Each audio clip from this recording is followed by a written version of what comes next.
अस्सलाम वालेकुम। मेरा नाम सैयद मोहम्मद इरफ़ान है और मैं एक साइबर क्रिमिनोलॉजिस्ट हूँ। कुछ क्वेरीज़ आजकल जो हैं इस हवाले से बहुत ज़्यादा आ रही हैं कि लोग जो प्राइवेटली मुख्तलिफ़ किस्म के जो है वो वीडियोज़ बना के अपने चैनल्स बना के यूट्यूब पे या और किसी फ़ोरम पे जो है वो अपनी वीडियो पोस्ट करते हैं और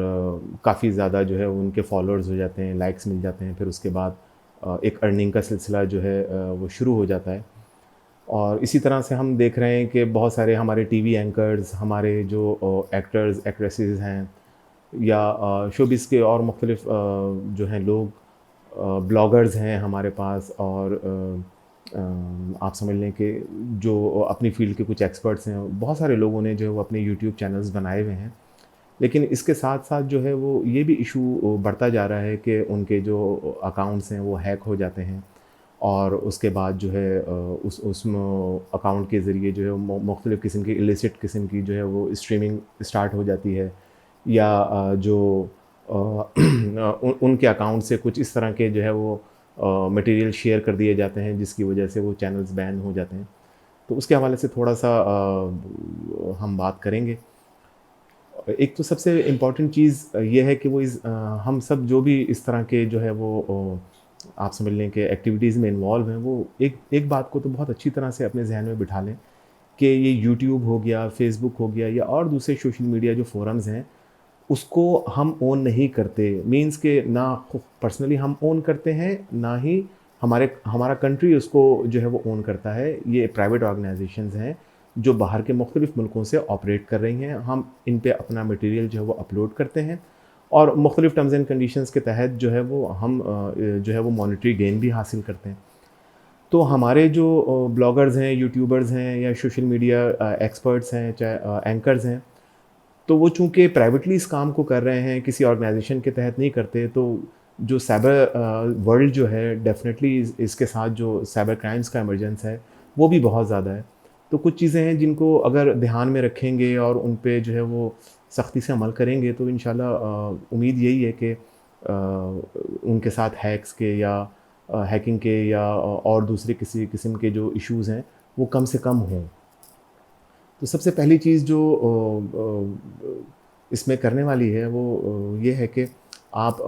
जो भी अपने अकाउंट्स जैसे किसी भी ईमेल अकाउंट से आप ये अपना अकाउंट्स बनाते हैं, तो वो अकाउंट्स आप स्पेसिफ़िक कर दें सिर्फ़ उस चैनल के लिए। आई मीन कि फ़ॉर एग्ज़ाम्पल अगर आपने abc@abc.com से जो है वो ईमेल बनाया, फिर उसके ज़रिए आपने यूट्यूब पे या किसी ब्लॉग पे जो है अपना अकाउंट बनाया, जहाँ पे आपने अपनी वीडियोज़ या अपना मटीरियल शेयर करना है, कंटेंट शेयर करना है, तो वो बिल्कुल बस उसके अलावा उस अकाउंट के अलावा वो ईमेल अकाउंट कहीं और यूज़ ना हो रहा हो, सिवाय उस कंटेंट के अपलोडिंग के लिए। दूसरा इट इज़ वेरी इम्पोर्टेंट कि हम इस बात को रियलाइज़ करें कि जिस सिस्टम में हम ये अपना कंटेंट, हम अपना जो डाटा है उसको रख रहे हैं या उससे हम अपलोड कर रहे हैं, तो वो सिस्टम भी जो है वो डेडिकेटेड होना चाहिए फॉर दैट पर्पज़ ओनली। मिसाल के तौर पे अगर आपके घर में लैपटॉप है या डेस्कटॉप है या आप किसी और ज़रिए मोबाइल के ज़रिए जो है आप अपलोड करते हैं,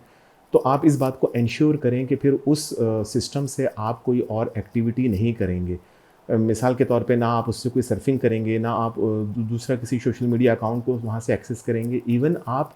जो है मुख्तलिफ़ वेबसाइट्स या मुख्तलिफ़ जो है कंटेंट की सर्च भी वहाँ से नहीं करेंगे। बल्कि आप जब आपने अपना कंटेंट रेडी कर लिया, आपने उसको एडिट कर लिया, देन आपने जो है वो अपने उस सिस्टम को लॉग ऑन करना है, उसको जो है वो कनेक्ट करना है इंटरनेट के साथ, आपने अपना मटेरियल अपलोड करना है और फिर उसको शट डाउन करके उस सिस्टम को क्लोज़ कर देना है। इसलिए कि जितना देर आपका सिस्टम इंटरनेट से कनेक्ट रहेगा, उस उतने ही चांसेस ज़्यादा होंगे कि आपके ऊपर अटैक्स आ सकें या आप जो है वो किसी भी किस्म की जो है वो हैकिंग के विक्टिम बन सकें। दूसरी इम्पॉर्टेंट चीज़ ये है कि देखें, आप लोग जब इस इंटेंशन के साथ आते हैं कि हमने इन अकाउंट्स के ज़रिए या हमने अपने कंटेंट के ज़रिए कुछ अर्निंग भी करनी है, तो do some investment on your systems also. एक चीज़ बहुत अच्छी तरह से समझ लें कि जो आपके डेस्कटॉप हैं या जो आपके लैपटॉप्स हैं, अगर आप उस उनमें जो है ₹50 वाली सीडी, ₹100 वाली सीडी से कोई भी ऑपरेटिंग सिस्टम, चाहे वो विंडोज़ 7 हो, विंडोज़ 10 हो, विंडोज़ एनटी हो, कोई भी सिस्टम आप इंस्टॉल करते हैं जो कि आप समझ लें कि अनलाइसेंस्ड है, तो इट मीन्स कि जो जिसने उसको क्रैक करके या जिसने उस शक्ल में मार्केट तक पहुंचाया है कि आप उसको अपने सिस्टम में जो है इंस्टॉल करके आप सिस्टम को यूज़ कर सकें, तो वो ऑलरेडी एक करप्ट सिस्टम है जिसमें जो है ट्रोजन होने के, बैकडोर्स होने के, वायरस होने के चांसेस जो हैं वो बहुत ज़्यादा हैं। तो आज नहीं तो कल कभी भी जो है वो आपके साथ ब्रीच हो सकता है। तो आप लाइसेंस ऑपरेटिंग सिस्टम्स इस्तेमाल करें। इसके साथ जो आप एप्लीकेशन, चाहे वो एडिटिंग की हो या किसी भी किस्म की कोई एप्लीकेशन आप यूज़ कर रहे हो, ऐप यूज़ कर रहे हो, तो आप ये इंश्योर करें कि जो आप डाउनलोडिंग कर रहे हैं उस ऐप की, या तो वो गूगल स्टोर से या जो एप्पल स्टोर है वहाँ से डायरेक्टली इंस्टॉल कर रहे हों। और अगर कोई पेड जो है एप्लीकेशंस हैं तो उनकी पेमेंट करके उनको जो है डाउनलोड कर रहे हो। ऐसा ना हो कि आप जो है वो किसी भी मुख्तलिफ वेबसाइट्स पे अगर वो एप्लीकेशंस फ्री में मिल रही हैं तो आपने वहाँ से डाउनलोड करके अपनी एक्टिविटीज़ को स्टार्ट कर दिया। इसलिए कि अगेन जो है अगर आपने कोई क्रैक ऐप यूज़ किया या मतलब किसी जो है वो दूसरी साइट से उस कंपनी के बजाय किसी और साइट से उस ऐप को डाउनलोड किया, तो अगेन इसके चांसेस बहुत ज़्यादा बढ़ जाते हैं कि आपका जो ऐप है वो करप्ट है, उसमें कोई ना कोई जो है वो मालवेयर यानी कि मैलिशियस जो है सॉफ्टवेयर इंस्टॉल हुआ है, और you can be a victim of in fact data breach या साइबर ब्रीच। इसके साथ साथ जो है जैसे मैंने आपसे कहा कि वो बिल्कुल डेडिकेटेड सिस्टम होना चाहिए, उसमें आपने ईमेल भी जो है वो नहीं देखनी है उस सिस्टम में। आपने उस सिस्टम से जो है ईमेल को भी जो है वो या आपने मतलब सेफ़ नहीं करना है, वहाँ से आपने एक्सेस नहीं करना है, बिकॉज़ कि जो फ़िशिंग अटैक्स होते हैं जिसमें जो है मैलिशियस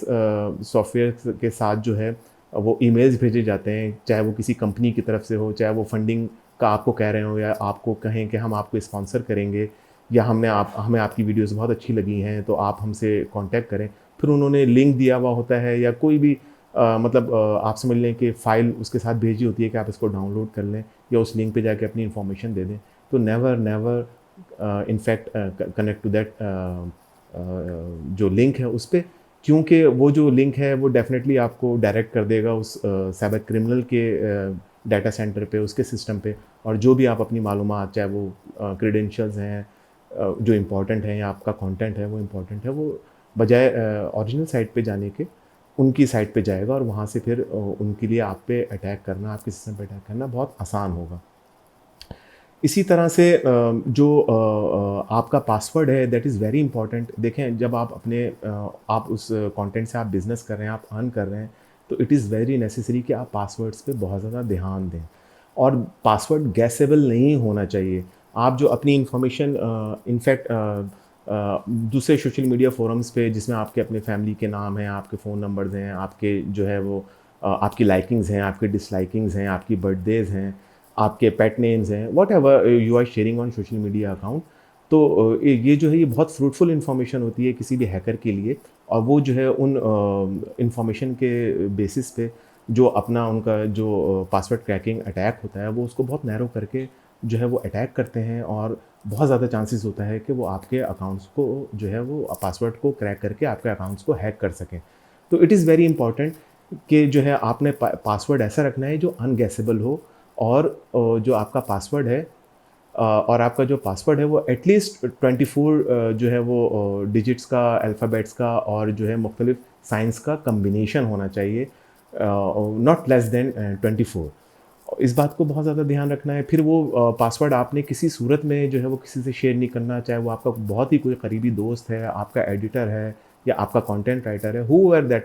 दैट इज़, आपने उसके साथ शेयर नहीं करना है। ना ही आपने वो व्हाट्सएप पे शेयर करना है, ना ही वो ईमेल के साथ आपने शेयर करना है, बल्कि आपने उसको अपनी एक डायरी आप मेंटेन करें, आप उसमें उसको लिख लें, और जब भी आप कनेक्ट हों तो आप उसको जो है वो हमेशा टाइम टू टाइम आप उसको पासवर्ड को डालेंगे, उसके बाद आप अपने अकाउंट से कनेक्ट करेंगे। इसी तरह से जो है देखें, ये बहुत कम चांसेस ऐसे होते हैं कि आपका जो यूट्यूब का अकाउंट है वो हैक हो गया और इसमें जो है वो जो इंटरनेशनल साइबर क्रिमिनल्स जो हैं उनका इन्वॉल्वमेंट हो। इट इज़ वेरी इंपॉर्टेंट कि आप इस बात का ध्यान रखें कि आप जो है वो सोशल इंजीनियरिंग से बचें। आपको 2-3 चीज़ों का बहुत ज़्यादा ध्यान करना चाहिए। फॉर एग्ज़ाम्पल, शोल्डर सर्फिंग ना हो, कि मतलब आप जहाँ पे बैठ के काम कर रहे हो, पीछे से कोई आपकी एक्टिविटीज़ को ना देख सके। फॉर एग्ज़ाम्पल, जैसे मैं चेयर पे बैठा हुआ हूँ, अगर मेरा मुँह उस तरफ चला जाए तो पीछे से जितने भी लोग होंगे they can see what I am typing in my computer, और वो जो है उसको वो क्रेडेंशियल्स लीक हो सकते हैं, किसी कोई फ्रेंड या कोई डिस्क्रेडिटेड एम्प्लॉय जो है ही कैन डू दैट। तो उस शोल्डर सर्फिंग से बचना है। इसी तरह से जो आपने कुछ भी नोट कर रहे हैं, आप कुछ भी लिख रहे हैं, तो आप जैसे हम जिसको हम क्लियर डेस्क पॉलिसी कहते हैं, उसका भी बहुत ज़्यादा ध्यान रखना है कि आपने ऐसी चीज़ों को जहाँ पे आपकी वर्किंग है बिल्कुल दूर रखना है, और आपने जो है उनको बहुत ही सीक्रेटली कैबिनेट में लॉक एंड की में उनको रखना है उन कंटेंट्स को। और जो और दूसरा तीसरा जो सबसे अहम चीज़ है दैट इज़ डंपस्टर डाइविंग, कि आप जो भी मतलब कचरा या कोई भी चीज़ आपका जो है वो आप डस्टबिन में डालें, तो आप इसको बहुत अच्छी तरह से देख लें कि जिस चीज़ को भी आपने थ्रैश किया है, जिस पेपर को भी आपने थ्रैश किया है, कि उसमें आपकी कोई आपके अकाउंट से, आपके बिज़नेस से रिलेटेड कोई इन्फॉर्मेशन ना हो। तो ये बहुत ज़्यादा चांसेस होते हैं कि मतलब आपके ही किसी दोस्त ने या आपके ही किसी जो है मतलब जो हो सकता है कि किसी भी किस्म की कोई राइवलरी हो, उन्होंने आपका जो है वो अकाउंट हैक करके या आपके पासवर्ड से जो है वो कुछ कंटेंट शेयर कर दिया जो कि इलिसिट था यूट्यूब पे, या उनकी जो पॉलिसी है उसके अगेंस्ट था, तो वो अकाउंट को लॉक कर सकते हैं। और जब आप जो है जो भी इंटरनेट कनेक्टिविटी यूज़ करें, कोशिश करें कि वो 4G हो, LTE हो और सिक्योर हो। वायरलेस जो आपकी नेटवर्किंग है उसको सिक्योर होना बहुत ज़रूरी है। आप जो सिस्टम्स जिन सिस्टम्स पे काम करें उनमें एंटीवायरस होना और इसी तरह एंटी ट्रोजन होना। अब तो बहुत मतलब बहुत सारी कॉम्बिनेशन के साथ ही जो है वो एंटीवायरस मिल रहे होते हैं, तो वो बहुत ही मतलब किसी जो है वो साइबर सिक्योरिटी स्पेशलिस्ट से उसका जो है कंसल्ट करके आप उसको जो है इंस्टॉल कर सकते हैं। इसी तरह से जो आप हैं या आपके जो साथी हैं उनमें साइबर क्राइम्स के हवाले से अवेयरनेस होनी चाहिए, किस किस तरह के साइबर क्राइम्स, किस किस तरह के अटैक्स हो सकते हैं, उनकी अवेयरनेस होनी चाहिए। और आने वाले दिनों में बल्कि पूरी दुनिया में ये भी बहुत कॉमन है कि रैनसमवेयर अटैक्स होते हैं, कि मिसाल के तौर पे आपका जो सिस्टम है जिसमें आपका सारा कंटेंट है, उसको जो है वो रिमोटली जो है ट्रोजन के ज़रिए या किसी भी मतलब फ़ाइल के ज़रिए जो उन्होंने मैलिशियस फ़ाइल भेजा उसके ज़रिए साइबर क्रिमिनल्स उसको एन्क्रिप्ट कर दें, कि आप अपने सिस्टम में ही किसी भी चीज़ को आप वो ना कर सकें, एक्सेस ना कर सकें। तो वो जो है उसको डिक्रिप्ट करने के लिए फिर आपसे पैसा मांगेंगे डॉलर्स में कि आप हमें इस तरह इतना ट्रांसफ़र करें, तो हम आपका जो है वो कंप्यूटर डिक्रिप्ट करने का जो है वो कीज़ देंगे। और इसमें भी जो मतलब डिक्रिप्शन की होती है वो भी 60-70% ये देखा गया है कि साइबर क्रिमिनल्स जो हैं वो मतलब गलत बयानी कर रहे होते हैं, उनके पास जब पैसे पहुंच जाते हैं तो वो इन चीज़ों का जो है वो मतलब वो गलत आपको कीज़ दे के जो है वो आप समझ लें कि उन अपना पैसा जो है वो बराबर कर लेते हैं। और सबसे इम्पॉर्टेंट चीज़ वो ये कि आप अपना डाटा का बैकअप रखें। कभी भी किसी किस्म की कोई ब्रीच हो तो आप फ़ौरन जो भी कंसर्न सोशल मीडिया पे उन्होंने जो ऐप है उन्होंने जो आपको ईमेल दिया हो उसको फ़ौरन कॉन्टैक्ट करें। अपना जो है जो पासवर्ड है, अकाउंट पासवर्ड है, उसको डेली बेसिस पे नहीं तो एटलीस्ट 2 और 3 डेज़ पे जो है उसको फ्रीक्वेंटली चेंज करते रहें, और जिन जगहों पे आप उनको नोट करें वो किसी के एक्सेस में ना हो। एंड डोंट ट्रस्ट इंटरनेट और अदर फ्रेंड्स जो कि मतलब उन चीज़ों को उस तरह से ना संभाल सकें जो आप संभाल सकते हैं। इसलिए कि और अगर कंपनी का फॉर इंस्टेंस ब्रीच होता है ना, तो वो फिर न्यूज़ फ्लोट कर जाती है सोशल मीडिया पे या डीप वेब पे जो है वो अकाउंट्स क्रेडेंशियल्स जो हैं वो सेल के लिए आ जाते हैं। तो यूट्यूब वगैरह पे मतलब इतना बड़ा ब्रीच हो तो फिर वो 1-2 लोगों का नहीं होता, फिर उसमें बहुत सारे लोग इन्वॉल्व होते हैं। अभी रिसेंटली जो है वो ट्विटर पे इवन जो बाइडेन जो कि अभी अमेरिकन प्रेसिडेंशियल कैंडिडेट हैं उनका अकाउंट हैक हुआ, बिल गेट्स का अकाउंट हैक हुआ और उनके अकाउंट से जो है मुख्तलिफ़ किस्म के जो है वो ट्वीट्स किए गए। लेकिन दैट वाज़ इन फैक्ट जो है वो प्रॉपर साइबर क्रिमिनल्स का काम था। तो आई होप कि आप लोगों को कुछ जो है वो टिप्स मिले होंगे, तो काइंडली इन चीज़ों पे जो है वो सेफ्टी मेजर्स पे अमल करें ताकि आपका कंटेंट आपके फाइनेंशियल एस्पेक्ट्स जो हैं वो सब सेफ़ हैं। Thank you very much.